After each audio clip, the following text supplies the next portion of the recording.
నమస్కారం వార్తలకు స్వాగతం. ముందుగా ముఖ్యాంశాలు. తిరుపతిలో international temples convention and expo కార్యక్రమంలో పాల్గొన్న ముఖ్యమంత్రి ఈ సందర్భంగా ప్రసంగం.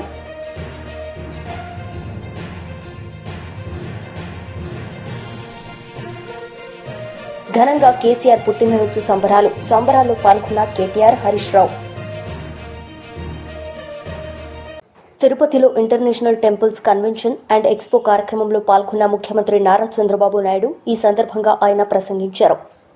Biggest economic activity 365 days is happening. Temple darshan or temple towns activity, that is the biggest activity we are all doing. If all of us are here, I am very happy. Small ideas, if you start how it is going to happen. Around 83-84, the then Chief Minister and founder of Telugu Desam Party, N.T. Ramarao garu, has started one simple experiment: free meal donation, Annadhanam. Today I am very happy to announce more than 2,000 crores corpus only for one program in Balaji Temple. All prasadam we are giving with this money. I am very happy. For a good cause, how Hindus are responding, this is one example. Even I started around 2003. This is life-saving donation, that is Pranadhanam. More than 440 crores corpus is available today. Here, I wanted to announce all of you, we are all in Kali Yuga. In Kali Yuga, living God is Balaji, Lord Venkateswara Swami. I wanted to promote this Venkateswara Swami, not only monopoly here, I born here only, in this nearby 10 kilometers. We wanted to promote this Balaji temples everywhere. Every state headquarter, one Balaji temple should be there. And also all over the world, every country where there are Hindus, I wanted to have one Balaji temple in all the countries all over the world. Govinda, Govinda. All devotees, all of us will join together to provide peace, prosperity and security for the global community also. That is our determination. For that, TTD, Tirumala Tirupati Devasthanam, will work in a big way. In this, even our organization, this is the ITCX, has to come forward, and other devotees has to come forward to promote this concept in a big way. One more thing, if you see here,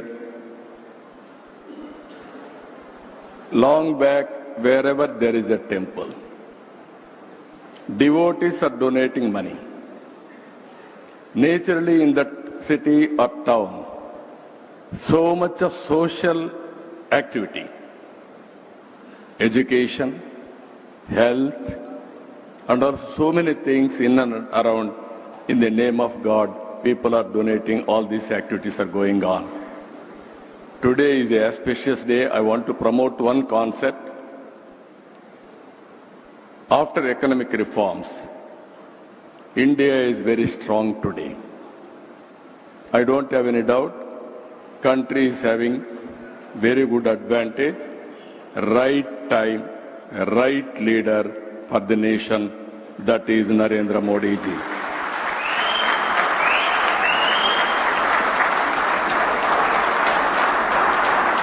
Second, Indians, we have adopted technology early. First mover advantage technology for Indians. We are very fortunate. Third one, we are very fortunate. Youngsters are more in India. Demographic dividend. If you see all over the world, countries are having a problem. aging problem, diminishing population. They are having wealth, but they don't have population to continue that legacies. We are very fortunate for this. In this, I am very confident India will become by 2029 third largest economy in the world. 2047, India will become number 1 or 2 in the world. BJP leader బూర Narsaiah Goud media సమావేశం నిర్వహించారు. ఈ సందర్భంగా పలు అంశాలపై ఆయన మాట్లాడారు. రెడ్డి గారి మాటలు ఎట్లున్నాయంటే, ఈరోజు మోడీ గారు కులము, మోడీ గారు బీసీ, మోడీ గారి కులం పట్ల చులకన మాట్లాడుతూ ఈ లెక్కన పోతే గౌరవనీయులు తెలంగాణ ముఖ్యమంత్రి రేవంత్ రెడ్డి గారు రేపు మహాత్మా గాంధీ ఏదో వైశ్య కుటుంబం అని, లేకుంటే భగత్ సింగ్ది ఒక కుటుంబం ఏ కులం అని, లేదా సుభాష్ చంద్రబోస్ ఏ కులం అని ప్రస్తావించే దుర్దినం భారతదేశానికి రావద్దని ఈ సందర్భంగా వారికి హితవు పలుకుతుంది. ఇకపోతే ఒకటి మాత్రం నేను చెప్పదలుచుకున్నాను. గతంలో మోడీ గారిని రాజకీయంగా విమర్శించడం వేరు, చులకన చేసి మాట్లాడటం వేరు. గతంలో చరిత్ర మీరు ఒకసారి గుర్తు చేస్తున్నాం. గతంలో ఏమైంది? ఇదే మోడీ గారిని కేజ్రీవాల్ అనేక సార్లు అవమానపరిచింది. మోడీ గారి చదువు గురించి, మోడీ గారి డిగ్రీ సర్టిఫికేట్ గురించి చాలా అవహేళనగా మాట్లాడినటువంటి వ్యక్తి ఢిల్లీ మాజీ ముఖ్యమంత్రి కేజ్రీవాల్ గారు. ఏమైంది ఆయన గతి? మోడీ గారి డిగ్రీ సర్టిఫికేట్ అడిగితే ఆయనకు దొరికింది తిహార్ జైలు సెల్లు. ఉన్న ముఖ్యమంత్రి పదవి ఊడిపోయింది. ఢిల్లీలో ఓటర్లందరూ, ప్రజలందరూ చీపురు తీసుకొని కేజ్రీవాల్ని మొత్తం ఊడ్చేశారు. ఇంకా సినిమా ఇంకా ముగిలే ఉంది. మా తెలంగాణ ముఖ్యమంత్రి ఆయన మంచి కొరకు ఒకసారి చరిత్ర మీరు గుర్తుపెట్టుకోవాలి. అదేవిధంగా మోడీ గారు కొత్తలో ప్రధానమంత్రి అభ్యర్థిగా ప్రకటించబడినప్పుడు కాంగ్రెస్ సీనియర్ నాయకులు మణిశంకర్ అయ్యర్ గారు మోడీ గారి గురించి చాలా నీచంగా, ఆయన కులం గురించి, ఆయన పేదరికం గురించి మాట్లాడితే ఈరోజు అప్పటి నుంచి ఇప్పటి వరకు మణిశంకర్ అయ్యర్ అరణ్య మాన్యాలు పట్టుకొని తిరుగుతున్నారు, పత్తా లేడు. అదేవిధంగా మీ యొక్క నాయకుడు రాహుల్ గాంధీ మోడీ గారి గురించి, మోడీ పేరు గురించి, మోడీ గారి కులాన్ని గురించి కించపరుస్తూ వ్యాఖ్యలు చేస్తే యావత్ భారతదేశ ప్రజలు కర్రు గార్చి వాత పెడితే 2 సంవత్సరాలు జైలు శిక్ష పడితే, ఉన్న పదవి ఊడితే ఇప్పుడు బెయిల్ మీద తిరుగుతున్నాడు. అందుకొరకు మోడీ గారితో పెట్టుకుంటే మాడి మసైపోతారు, కొరివితో పెట్టుకోవద్దని నేను హితవు పలుకుతున్నాను. కొరివితో పెట్టుకోవద్దని నేను హితవు పలుకుతున్నాను. అదేవిధంగా మాజీ ముఖ్యమంత్రి కేసీఆర్ జన్మదినం సందర్భంగా కేక్ కట్ చేసి సంబరాలు జరుపుకున్నారు. ఈ సందర్భంగా మాజీ మంత్రులు హరీష్ రావు, కేటీఆర్ మాట్లాడారు. కోసమే జై తెలంగాణ అంటున్నారని 69కి 2001 మధ్య అనేక మంది నాయకులు జై తెలంగాణ అని ఉద్యమాన్ని ప్రారంభించుడు, పదవి రాగానే మధ్యలో వదిలిపెట్టుడు. దానివల్ల ప్రజల్లో ఒక అపనమ్మకం, ఎవరైనా పదవి కోసమే చేస్తారు అనేటువంటి ఒక అపనమ్మకం ఏర్పడ్డది. ఆ అపవాదును తొలగించడానికి ఆనాడు 3 పదవులను గడ్డిపోచలాగా త్యజించి తెలంగాణ ఉద్యమాన్ని ప్రారంభించాడు. ప్రజల్లో నమ్మకాన్ని కలిగించిండు మన కేసీఆర్. డిప్యూటీ స్పీకర్ పదవిని, ఎమ్మెల్యే పదవిని, రాష్ట్ర కార్యదర్శి పదవిని అన్నింటికి కూడా రాజీనామా చేసి ఆ రోజు ఉద్యమాన్ని ప్రారంభించి ప్రజల్లో ఒక నమ్మకాన్ని కలిగించారు. ప్రొఫెసర్ జయశంకర్ గారు మాతో అనేవాడు, ఎప్పుడన్నా మేము మాట్లాడితే నాకు కేసీఆర్ మీద సంపూర్ణమైన విశ్వాసం ఉంది, ఈయన నాయకత్వంలో తెలంగాణ వస్తుందని నేను నమ్మిన గనుక కేసీఆర్ వెంట నడుస్తున్నా, కేసీఆర్ ను ఆశీర్వదిస్తున్నా అని జయశంకర్ గారు చెప్పారు. అంటే అట్లా జయశంకర్ లాంటి ఎంతో మంది మేధావులు కేసీఆర్ గారి మీద విశ్వాసంతో వారితో కలిసి నడిచిండ్రు. ఆ నమ్మకాన్ని కూడా కేసీఆర్ గారు నిలబెట్టిండ్రు. మనకు తెలుసు, నా అదృష్టం 2001 నుంచి కూడా కేసీఆర్తో పనిచేసే అదృష్టం నాకు దొరికింది. నేను చూసేవాడిని కేసీఆర్ ఎంత మదన పడేవాడో, ఎంత బాధపడేవాడో దగ్గరగా చూసేవాడిని. కొంతమంది కేసీఆర్ గారి మీద వ్యక్తిత్వ హననానికి పాల్పడేవారు. రకరకాలుగా ఆయనను ఎన్ని రకాలుగా బదనాం చేసేవారంటే, ఒకడైతే ఇక బీమార్ అయింది, ఇక లేస్తనే లేడంటాడు, ఇంకోటి అంటాడు. ఎన్ని రకాలుగా వేధించినా, బాధ పెట్టినా, వ్యక్తిత్వ హననానికి పాల్పడినా మొండి ధైర్యంతో ఆయన పోరాటం చేసిండు, తెలంగాణ వైపు అడుగులు వేసిండు. That is KCR. ఎక్కడ బాధపడ్డా, కుంగిపోయినా, వెనకడుగు వేసిన, పదవులకు ఆశపడినా ఇవాళ మనం తెలంగాణలో ఉండేవాళ్ళం కాదు. ఇవాళ తెలంగాణ వచ్చిందంటే అది కేసీఆర్ గారి మొండి పట్టుదల, ధైర్యం, ఆయన పోరాటం వల్ల ఇవాళ తెలంగాణ వచ్చింది. నవంబర్ 29, 2009 ఇది ఇవాళ డిసెంబర్ 17 ఫిబ్రవరి 17 మనకు ఎంత ముఖ్యమో నవంబర్ 29 కూడా చరిత్ర పుటల్లో అంతే ముఖ్యమైన దినం. ఆనాడు కేసీఆర్ గారు ఇంకా లాభం లేదు. పేరున నమస్కారం. ఈరోజు కేసీఆర్ గారికి మీ శుభాశీస్సులు, శుభాకాంక్షలు, మీ మంచి దీవెన అందించడానికి విచ్చేసిన పెద్దలకు, చిన్నలకు, అక్కలకు, చెల్లెలకు, అన్నలకు, తమ్ముళ్ళందరికీ శిరస్సు వంచి హృదయపూర్వకంగా నమస్కారం, ధన్యవాదాలు. సాధారణంగా ఒక బిడ్డకు తన తండ్రి, తల్లి అంటే గొప్ప హీరో వర్షిప్ ఉంటుంది. మా నాయన హీరో అనుకుంటారు ఎవరైనా. కానీ కేసీఆర్ గారి కడుపున పుట్టిన బిడ్డగా నిజంగా నా పూర్వజన్మ సుకృతం, నా అదృష్టం. ఎందుకంటే మా నాన్న నా ఒక్కడికే హీరో కాదు.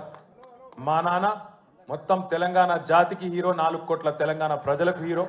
తెలంగాణకు విముక్తి కల్పించిన ఒక మహానుభావుడు, ఒక కారణ జన్ముడు కడుపున నేను పుట్టడం నా అదృష్టంగా భావిస్తూ ఉన్నాను. నిజంగా అప్పుడప్పుడు ఇప్పుడే పెద్దలు చెప్తా ఉంటే కొన్ని సినిమా రీల్ లాగా మనసులో తిరుగుతూ ఉండే. వారు చెప్తున్న కొన్ని మాటలు. కేసీఆర్ గారు ఉద్యమానికి నడుం బిగించినాడు. ఎన్ని ప్రతికూల పరిస్థితులు, ఎన్ని ఇబ్బందికరమైన పరిస్థితులు ఇప్పుడే పెద్దలు మస్సున్నాచారి గారు చెప్పినారు. మీడియా పవర్ లేదు, మనీ పవర్ లేదు, మజిల్ పవర్ లేదు, కుల బలం లేదు. ఉన్నదల్లా ఒక్కటే గుండె బలం, జనబలం. దానితోనే ఆనాడు 25 సంవత్సరాల కిందట పార్టీని పెట్టిన తర్వాత ఎన్ని దెబ్బలు, ఎన్ని అవమానాలు, ఎన్ని రకాల ప్రతికూల ఫలితాలు ఇప్పుడే హరీష్ రావు గారు మేము వివరంగా చెప్పినారు. ఇవన్నీ ఎదుర్కొని ఇంకొకరు బతికి బట్టగట్టాలంటే ఈ రోజున్న రాజకీయాల్లో సామాన్యమైన విషయం కాదు. కానీ తాను తెలంగాణ అనే స్వప్నాన్ని తెలంగాణ ప్రజల తరఫున స్వప్నించి ఒక కలగని, ఆ తర్వాత 25 సంవత్సరాలుగా ఈ రాష్ట్ర రాజకీయాన్ని శాసించి అల్టిమేట్గా సావు నోట్లో తలబెట్టి తెలంగాణను సాధించిన కారణ జన్ముడు మన నాయకుడు కేసీఆర్ గారు అనడంలో రెండో ఆలోచన ఎవరికి కూడా లేదు. ఇవాళ మనందరి లక్ష్యం ఒకటే కావాలి. కేసీఆర్ గారికి దీవెనలు ఇవ్వడంతో పాటుగా, కేసీఆర్ గారికి మీ ఆశీర్వాదాలు ఇవ్వడంతో పాటుగా మనందరి లక్ష్యం ఒకటే కావాలి. గత 14-15 నెలలుగా రాష్ట్రంలోని ఏ మూలకి పోయినా, ఏ ఊరికి పోయినా, ఏ పట్టణానికి పోయినా, ఏ మనిషిని ఒకసారి ఇట్లా కదిపినా, ఆటో డ్రైవర్ కావచ్చు, రైతన్న కావచ్చు, ఒక తమ్ముడు కావచ్చు, ఒక చెల్లె కావచ్చు, ఒక ఆడబిడ్డ కావచ్చు, ఎవ్వలను కదిపినా ఇవాళ ఒకటే మాట వినబడుతున్నది, మళ్ళీ కేసీఆర్ రావాలే, కేసీఆర్ గారు. టీడీపీ లీడర్ మీడియా సమావేశం నిర్వహించారు. ఈ సందర్భంగా పలు అంశాలపై ఆయన మాట్లాడారు. ఈ సందర్భంగా గుర్తు చేస్తున్నా, ఆనాడు 14-19 మధ్యన 135 కులాలకి 964 కోట్లతో 4 లక్షల మందికి 90% సబ్సిడీతో ఆదరణ 2 పథకాన్ని ఆనాడు చంద్రబాబు నాయుడు గారు తీసుకురావటం జరిగింది. ముఖ్యంగా ఆనాడు కుల వృత్తులను బట్టి 10,000 రూపాయలు, 20,000 రూపాయలు, 30,000 రూపాయలు ఖరీదు చేసే ఆధునిక పనిముట్లను ఆనాడు ఆయన అందజేశారు. ఆనాడు గీత కార్మికులకు కావచ్చు, కమ్మరి కొమ్మరి వడ్రంగి, అదేవిధంగా ఏదైతే గొర్రెల కాపురులకు కావచ్చు, దాంతోపాటుగా కుల వృత్తిదారులైనటువంటి ఒడ్డెర, భవన నిర్మాణ కార్మికులు, నాయి బ్రాహ్మణులు, విశ్వబ్రాహ్మణులు, రజకులు, ఈ విధంగా చేనేత కార్మికులు, టైలరింగ్ చేసుకునే వాళ్ళకి, అదేవిధంగా పాల వ్యాపారం చేసుకునే వాళ్ళకి, ఎలక్ట్రీషియన్స్కి, ఈ విధంగా ఎంతో మందికి, కొన్ని లక్షల మందికి ఆనాడు తోడ్పాటు ఇవ్వడం జరిగింది. 2019 తర్వాత వైసీపీ ప్రభుత్వం వచ్చింది, జగన్మోహన్ రెడ్డి వచ్చాడు. ఆయన రావటమే ఆదరణ పథకాన్ని ఎత్తేయటం జరిగింది. ఆయన చెప్తాడు,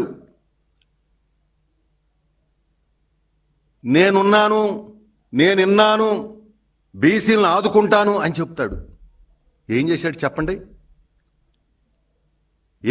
చెప్పండి? యుద్ధ రంగంలో కత్తి లేకుండా యుద్ధం చేయమంటే ఎలా ఉంటుంది? బీసీ కులాలు అభివృద్ధి చెందాలంటే ఆదరణ లేదు, పథకాలన్నీ రద్దు చేశారు, నిధులన్నీ డైవర్షన్ చేశారు. ఏ విధంగా అభివృద్ధి చెందుతారు? జగన్ రెడ్డి వచ్చిన తర్వాత ఈ రాష్ట్రంలో 19 నుంచి ఎన్నో బాధలు పడ్డారు బీసీ వర్గాలకు చెందినటువంటి వాళ్ళు. ఆయన ఆదరణ పథకాన్ని రద్దు చేయడమే కాదు, బీసీలను ఘోరాతి ఘోరంగా అణగదొక్కేశాడు ఆయన. ఎందుకంటే అప్పటికే బీసీలకు ఉన్నటువంటి 30 పథకాలని నిర్దాక్షిణంగా ఆయన రద్దు చేశాడు. 75,000 కోట్ల నిధుల్ని ఆయన దారి మళ్లిచ్చేసాడు. మరి ముఖ్యంగా స్వతంత్రం వచ్చిన తర్వాత బీసీలకు ఆర్థికంగా కానీ, విద్యాపరంగా కానీ, రాజకీయంగా కానీ ఎలాంటి అవకాశాలు లేని సందర్భంలో మొట్టమొదటిసారిగా అన్న నందమూరి తారక రామారావు గారు తెలుగుదేశం పార్టీని స్థాపించిన తర్వాత ఆయన ఆలోచన చేశాడు, 150% పైబడి ఉన్న బీసీలు అయ్యో కుల వృత్తుల్లోనే మగ్గిపోతున్నారే, విద్య లేదే, రాజకీయం లేదే, వ్యాపారం లేదే, ఆర్థికంగా వాళ్ళు ముందుకెళ్తలేదే ఆలోచన చేసి మొట్టమొదటిసారిగా బీసీలకు రాజ్యాధికారం ఇచ్చినటువంటి మహానుభావుడు అన్న నందమూరి తారక రామారావు గారు. స్థానిక సంస్థల్లో ఆయన 20% రిజర్వేషన్ ఇచ్చారు. ఆ తర్వాతే బీసీలందరూ కూడా సర్పంచులుగా, ఎంపీపీలుగా, ఎంపీటీసీలుగా, జిల్లా పరిషత్ చైర్మన్లుగా వచ్చారంటే ఆ మహానుభావుడు చేసినటువంటి సంస్కరణ. ఆనాడు డాక్టర్ బాబాసాహెబ్ అంబేద్కర్ గారు దళిత వర్గాలకు రాజ్యాధికారం ఇస్తే వైసీపీ లీడర్ మీడియా సమావేశం నిర్వహించారు. ఈ సందర్భంగా సీఎం చంద్రబాబు నాయుడుపై మండిపడ్డారు. చాలా రాష్ట్రాల్లో ఈ విధమైనటువంటి ఎన్నికలు జరుగుతున్నటువంటి ప్రక్రియ కొనసాగుతూ ఉంది. బహుశా దేశంలో ఎక్కడా కూడా లేని విధంగా ఈరోజు ఈ రాష్ట్రంలో అధికార వ్యవస్థలు పనిచేయవు. చంద్రబాబు నాయుడు గారు రచించినటువంటి రాజ్యాంగం, లోకేష్ బాబు గారు సృష్టించినటువంటి రెడ్ బుక్ రాజ్యాంగాన్ని ఈ రాష్ట్రంలో అమలు చేస్తున్నటువంటి పరిస్థితుల్ని ఈ సందర్భంగా రాష్ట్ర ప్రజానికాన్ని కూడా గమనించమని చెప్పి నేను కోరుతా ఉన్నాం. ఇవాళ ఏం జరుగుతూ ఉంది? సహజంగా ఎక్కడైనా కూడా ఎన్నికలు జరుగుతూ ఉంటే వాళ్ళ పార్టీ సింబల్ మీద గెలిచినటువంటి వ్యక్తులు పోటీ చేయటం అనేది సర్వసాధారణంగా మనకు తెలుస్తున్నటువంటి అంశం. ఇవాళ మీరు ఎవరు నిలబెడతా ఉన్నారు? పిడుగురాళ్ళలో 33 స్థానాలకి 33 కౌన్సిలర్లు వైఎస్ఆర్ కాంగ్రెస్ పార్టీ గెలిస్తే ఇవాళ మీరు పెట్టినటువంటి అభ్యర్థి ఏ పార్టీ పరంగా పోటీ చేస్తా ఉన్నాడు? తిరుపతిలో మీరు గెలిచింది ఒక్క కార్పొరేటర్ సీటు, మీరు ఎక్కడ ఎట్లా పోటీ చేస్తారు, ఎట్లా గెలుస్తారు? తునిలో 30 స్థానాలకి 30 స్థానాలు వైఎస్ఆర్ కాంగ్రెస్ పార్టీ గెలిస్తే అక్కడ 3 సార్లు ఎన్నికల ప్రక్రియ వాయిదా వేసినటువంటి పరిస్థితులు కూడా మనం చూస్తూ ఉన్నాం. అదే రీతిలో పాలకొండలో కూడా రాష్ట్రంలో జరిగినటువంటి ఉప ఎన్నికలన్నిటిలో కూడా కార్పొరేషన్ సంబంధించి జరిగినా, మున్సిపాలిటీకి సంబంధించి జరిగినా కూడా సంఖ్యాపరంగా ఎక్కడా కూడా బలం లేకపోయినప్పుడు కూడా అక్రమ మార్గాన ఇందాక పెద్దలు అందరూ చెప్పినట్లుగా బెదిరించో, భయపెట్టో, లోబరుచుకునో ఎన్నికల్లో గెలవాలనే మీరు చేస్తున్నటువంటి ప్రయత్నాలు నిజంగా మాకు ఈ ఎన్నికల్లో గెలిచినా ఓడినా రాష్ట్రంలో ఉన్నటువంటి రాజకీయ పరిణామాలు తారుమారవుతాయని మేము భావించట్లా. లేదా వైఎస్ఆర్ కాంగ్రెస్ పార్టీ ఏదో ఆకాశాన్ని అంటుకుంటుందనే రీతిలో మేము మాట్లాడతల్లా. మేము కావాలనుకునేది, కోరుకునేది ఈ రాష్ట్రంలో ప్రజాస్వామ్యం బతకాలా, ప్రజాస్వామ్య విలువల్ని కాపాడాలా, వ్యవస్థల అటు కోసం పనిచేయాలా. కక్కిన కూడు కోసం ఆశపడే రాజకీయ పార్టీలు ఉన్నటువంటి పరిస్థితుల్లో కనీసం వ్యవస్థలైనా కూడా సక్రమంగా పనిచేయాలనే భావంతోనే మేము పదే పదే ఎన్నికల కమిషన్ అంటే ఒక గౌరవం, ఎన్నికల కమిషన్ అంటే వ్యవస్థలను కాపాడుతూనే ఒక నమ్మకం, విశ్వాసంతో ఎక్కిన మెట్లు ఎక్కుతూనే ఉన్నాం. అందుకే ఈ రోజున కమిషనర్ గారికి కూడా గట్టిగా చెప్పాం, వ్యవస్థలను కాపాడండి. ఇవాళ ఈ రాష్ట్రంలో ప్రజాస్వామ్య విలువలను కాపాడాలని కాంగ్రెస్ లీడర్ మీడియా సమావేశం నిర్వహించారు. ఈ సందర్భంగా పలు అంశాలపై వారు మాట్లాడారు. Did not implement the Schedule 9 of the Constitution. So what I said was that if there could be a 60% for the other caste, if they have already crossed the 50% limit, so there is no question of now any limit. So now it is unlimited. Whosoever get, how much is the population, that much right should be given to that particular community, or whether it is SC, whether it is ST or OBC or minority. हाँ,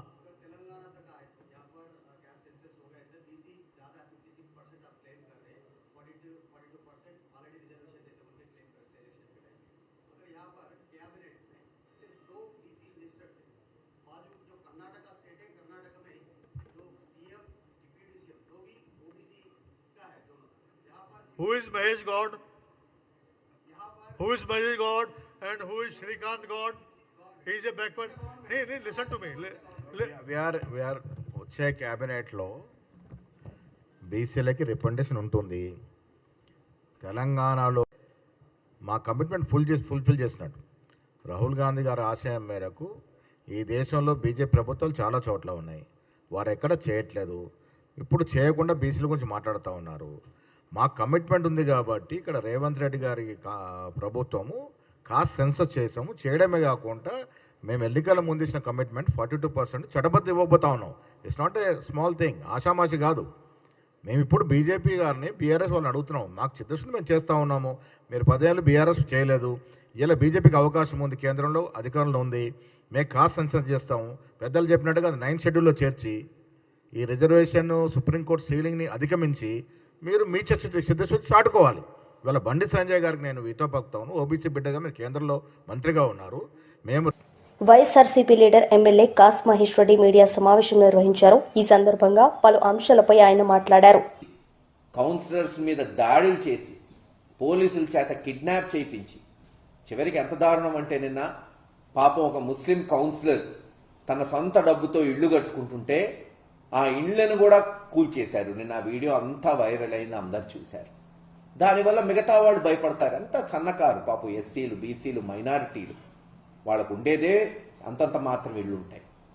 రోజు రెక్కాడితే రొక్కాడిని వ్యక్తులు వీళ్ళు.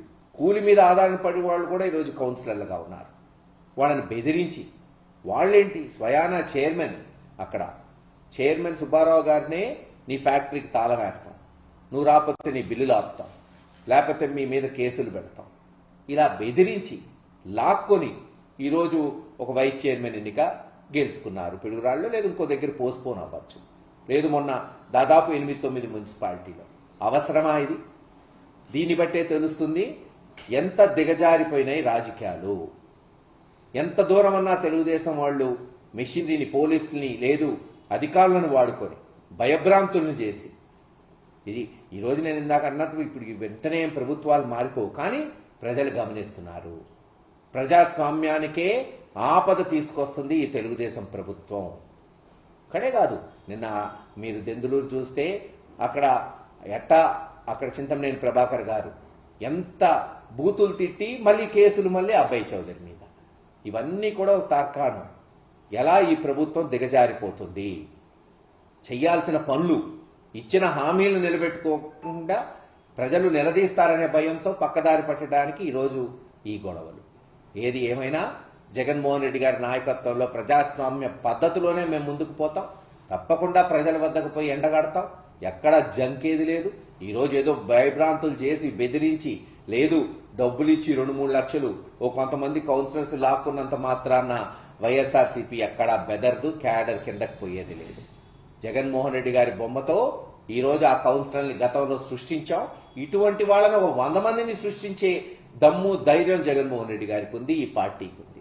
ఒకళ్ళిద్దరు మారినంత మాత్రాన, రాజ్యసభలో వాళ్ళు పోయినంత మాత్రాన, ఎమ్మెల్సీలు మారినంత మాత్రాన, లేదు కౌన్సిలర్స్ని లాక్కున్నంత మాత్రాన ఈ పార్టీ చెక్కు చెదరదు. ఎందుకంటే పైన జగన్మోహన్ రెడ్డి గారు, కింద కార్యకర్తలు అండగా ఉన్నారు, నికార్సుగా ఉన్నారు, ధైర్యంగా ఉన్నారు. ముందుకు పోతాం. ప్రజాస్వామ్య పద్ధతిలో ప్రజాక్షేత్రంలో తెలుసుకుంటాం. రేపు జరగబోయే లోకల్ బాడీ ఎన్నికల్లో కూడా తప్పకుండా మాకు చేతనైనంత వరకు పోరాటం చేస్తాం. వాళ్ళు చేస్తున్న అఘాయిత్యాల్ని ఎండగడతాం. అలాగే వాళ్ళు ఏదైతే మాట నిలబెట్టుకోకుండా ఈరోజు సూపర్ 6లు ఇవ్వట్లేదో అవి కూడా ప్రజల్లో చైతన్యపరిచి రాబోయే మళ్ళీ ఎన్నికల్లో తప్పకుండా జగన్మోహన్ రెడ్డి గారిని ముఖ్యమంత్రి అవడానికి అందరం కృషి చేస్తామని తెలియజేస్తున్నాం. పోలీసులే కిడ్నాప్ చేయడం, ఎత్తుకుపోవడం, బెదిరించడం, కేసులు పెట్టడం, ఇల్లు పడగొట్టడం ఎప్పుడైనా చూసారా సార్ మీరు? నేను అదేగా చెప్తుంది. ఇప్పుడు దొంగతనం చేస్తే పోలీస్ స్టేషన్కి పోయి కంప్లైంట్ చేస్తాం. పోలీసులే దొంగతనం చేస్తే అది పరిస్థితి. ఎక్కడన్నా గతంలో లోకల్ బాడీల్లో ఎక్కడ చెదురుముదురు సంఘటనలు జరగలేదు అన్నట్లా గత 20-30 సంవత్సరాల నుంచి. కానీ పోలీసులే కిడ్నాప్ చేయటం, కౌన్సిలర్ వెళ్ళకపోయి వాళ్ళని బెదిరించడం, మీ మీద కేసులుంటాయని పిలిపించుకొని వాళ్ళని మీరు మారకపోతే, పార్టీ మారకపోతే రేపటి నుంచి మీరు ఊర్లలో ఉండలేరు, మీ వ్యాపారాలు చేసుకోలేరు, బెదిరించినప్పుడు ఏం చేయగలుగుతాం? అందుకే చెప్తున్నాం కదా, తప్పకుండా ఇవన్నీ కూడా జగన్మోహన్ రెడ్డి గారు రికార్డ్ చేస్తున్నారు. మొన్న జగన్మోహన్ రెడ్డి గారికి కూడా హామీ ఇచ్చారు. ఎవరైతే అధికారులు ఈ రోజున ఎవరైతే ఈ బెదిరింపులు చేస్తున్నారో రేపు వీళ్ళందరి మీద కూడా వైఎస్ఆర్సీపీ ప్రభుత్వం వచ్చిన తర్వాత కేసులు ఉంటాయి. ఇవన్నీ కూడా ఎంక్వైరీ జరుగుతాయి. ఏదో ఈ రోజు అయిపోయింది వదిలేస్తాం సిఐల్ని, ఎస్ఐల్ని. చాలా మంది పోలీస్ స్టేషన్ తీసుకెళ్లి కొడుతున్న దాఖలాలు కూడా ఉన్నాయి సిఐ. అటువంటి వాళ్ళ మీద రేపు మళ్ళీ ఎఫ్ఐఆర్లు బుక్ అవుతాయి. ఆ రోజున స్పెషల్ ఇన్వెస్టిగేషన్ టీమ్స్ ఉంటాయి. మొన్న జగన్మోహన్ రెడ్డి గారు కూడా ప్రత్యేకంగా పల్నాడు, గురజాల, మాచల్ల మాకు మాట ఇచ్చారు. ఎవరైతే అధికారులు అతిగా చేస్తున్నారో వాళ్ళని ఎంక్వైరీ చేసే అవసరమైతే వాళ్ళ. వార్తలు ముగించే ముందు ముఖ్యాంశాలు మరోసారి. తిరుపతిలో international temples convention and expo కార్యక్రమంలో పాల్గొన్న ముఖ్యమంత్రి ఈ సందర్భంగా ప్రసంగం.